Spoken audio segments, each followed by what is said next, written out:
What's up, everybody? It's Purpose Driven Life Sports, and I'm back here for another NBA video.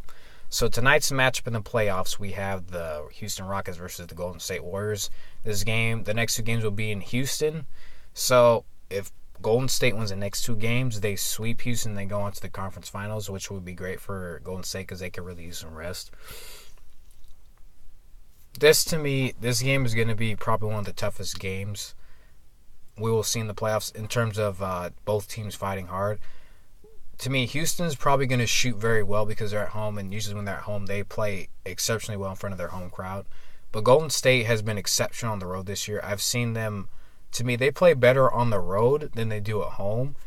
A lot of people have said that Golden State's home crowd this many years, the last few years has been different than their first few years just because more rich people come there now and buying up all the tickets. And then especially when they go to the Chase Center in San Francisco, there's going to be a lot of rich people there.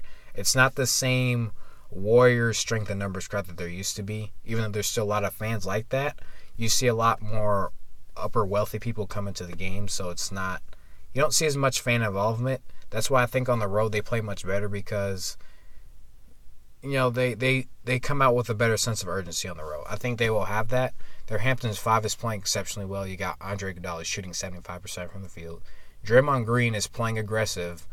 I said that him getting in shape and he lost, I think it was 23 pounds at the end of the regular season going into the playoffs. Him getting in shape and commanding that defense has really, to me, turned this thing around.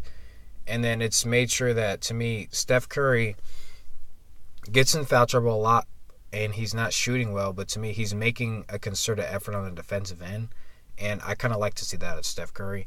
Klay Thompson, once again, he's not shooting well. Defensively, he's playing great. Andre Iguodala is getting his shots at the basket. He's shooting well from the corner, which is where he needs to be shooting.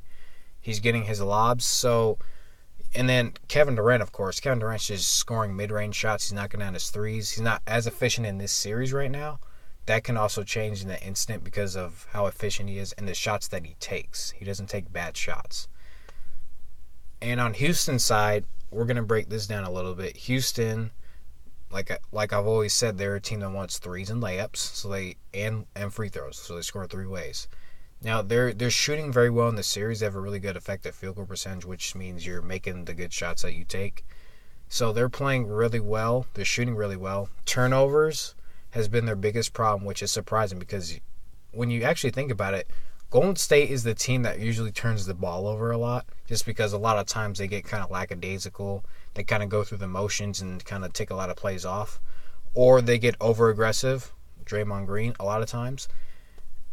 Right now, though, you're seeing that Golden State's playing exceptional defense on Houston. They're forcing turnovers, and then Houston is giving up a lot of offensive rebounds. And you would think that with Clint Capella, they would stop that. But this Hamptons 5 is getting a lot of offensive rebounds, and they're getting more shots at the rim. And people say, Houston usually counts by 3 instead of 2. But Golden State, because they're getting more offensive rebounds, they can count by 2 because they can get 4 points to Houston's 3 because they're getting an offensive rebound, if you think about it. So, now, if I was to pick a winner for this game, everybody, I think y'all know that I'm picking Golden State to win the whole thing. I'm still going to pick Golden State to win this game. I think Golden State knows what's at stake here, and I kind of don't think they want to give Houston any life.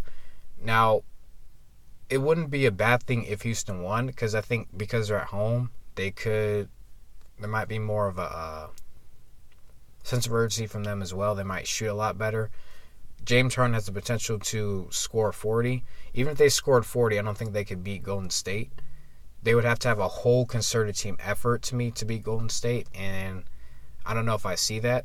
But anything can happen in this game. But I'm picking Golden State to win this game. But like both games in the series, to me, it's going to be close. Golden State's defense has really risen to the occasion, and since the first series after they blew a 31-point lead, they've played excellent, except for the game they lost to the Clippers at home, which they shouldn't have lost. But hey, things happen. You kind of let your guard down. I don't think Golden State's going to let their guard down against Houston. They know the type of team that Houston is. They know Houston likes to shoot threes. They like to get up and down. In transition, they know that limiting turnovers is the key to them winning, which they did in Game 2. They're rebounding well. Golden State, to me, has a lot going, and that people don't really talk about. When you're getting offensive rebounds, that you're getting more shots. People aren't talking about that a lot. They keep talking about how Houston, the refs, James Harden's not shooting well.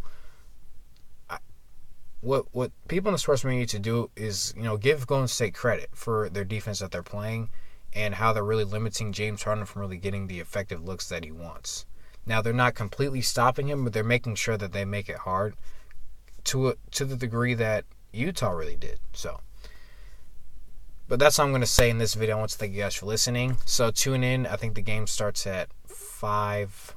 They say it starts at 5:30. The game actually, they usually wait about 8 minutes till the game tips off, so it's probably more 5:38. If you're on the West Coast, East Coast, it's 8:38 because, 3 hours ahead. Going to be an exciting game to watch. Cannot wait to watch it, even though I might go play basketball with some... Yeah, you never know. But I'm really excited to watch that game. So, once again, thank you guys for listening. I really appreciate you guys' support, and I will see you guys soon in the next video.